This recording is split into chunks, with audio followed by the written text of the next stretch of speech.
Now in the last two Gravitrax videos, we showed you our end result. But in today's video, we're going to show you the entire process.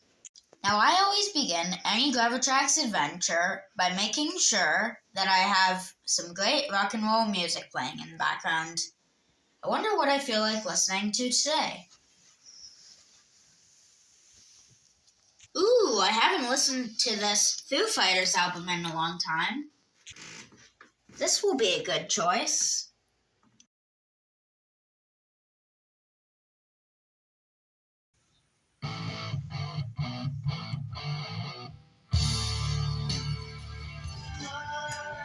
My dad said he left a challenge in the dining room.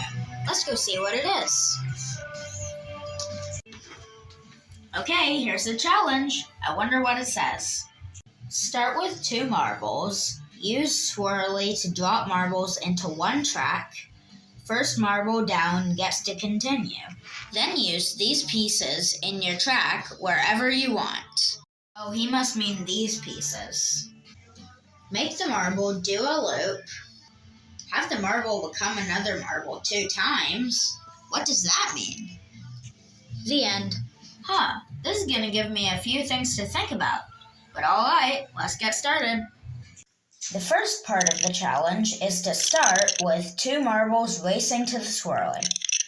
Because I need the swirly to have both of the marbles go down a level, I need to start the course higher up. So the first thing I need to do is make an elevated platform to help me.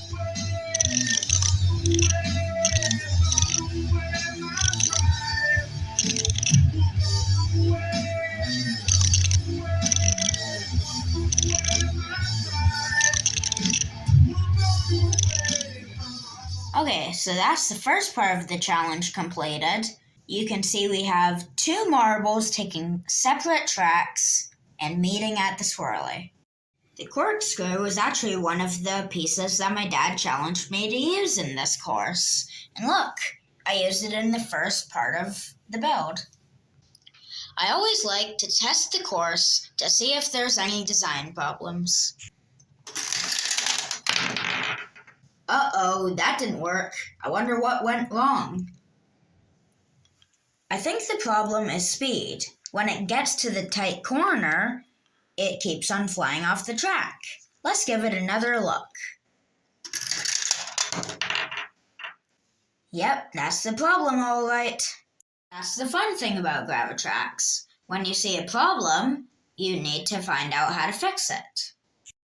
One of the changes that I can make is changing this curve into a tube.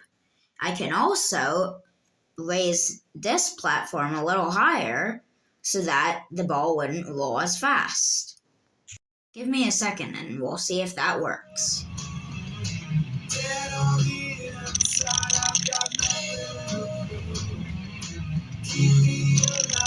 Okay, let's give it another test. Perfect, it works. Once the marble goes down the swirly, we're going to need to put a catcher underneath it to catch the marble and get it going again. I've built this mock-up to see how high I need this catcher to be if I'm going to use this S-shaped railing afterwards.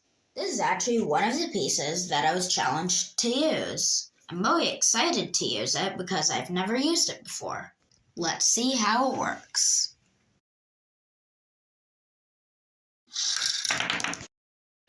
Hey, that was pretty cool. Uh-oh, I've encountered another problem. This platform needs to be 8 blocks high in order to work. And if you look over here, you'll notice that this platform is also 8 blocks high. So how am I going to get this to fit underneath the swirly? Well, I've got an idea, but that means I'm going to have to adjust the build one more time.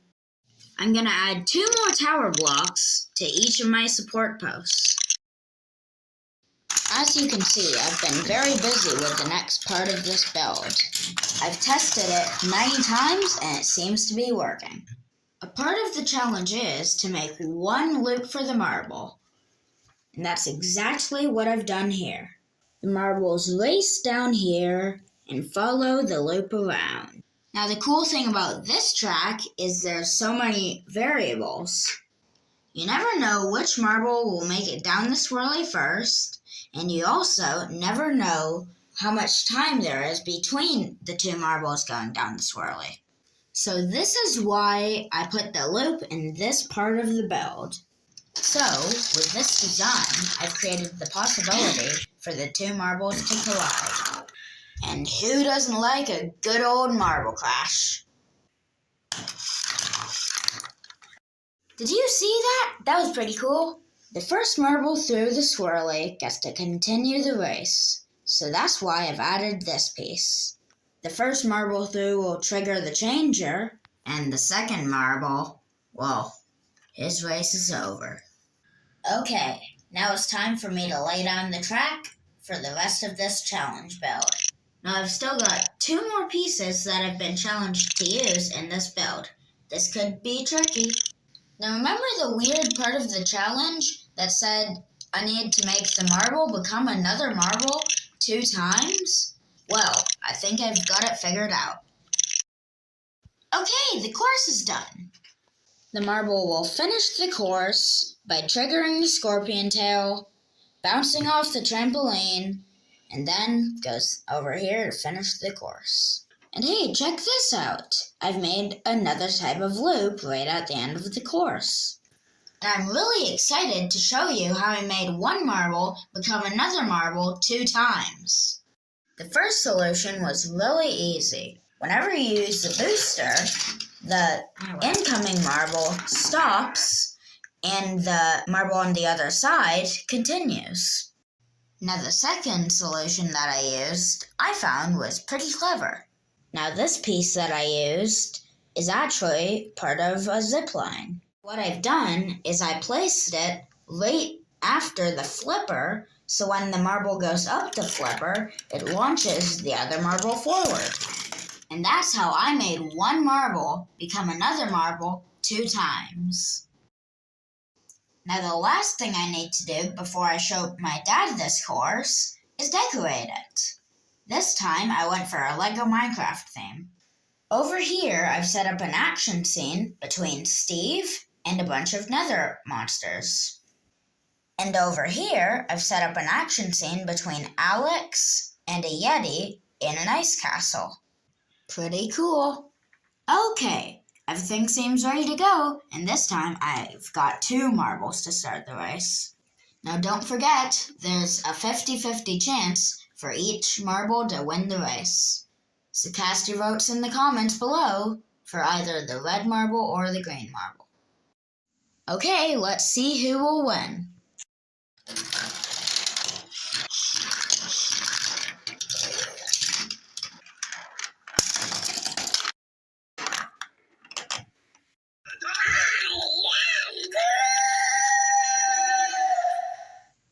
Yeah, what he said. Don't forget to subscribe to this channel. We'll be making more Gravitrax videos soon.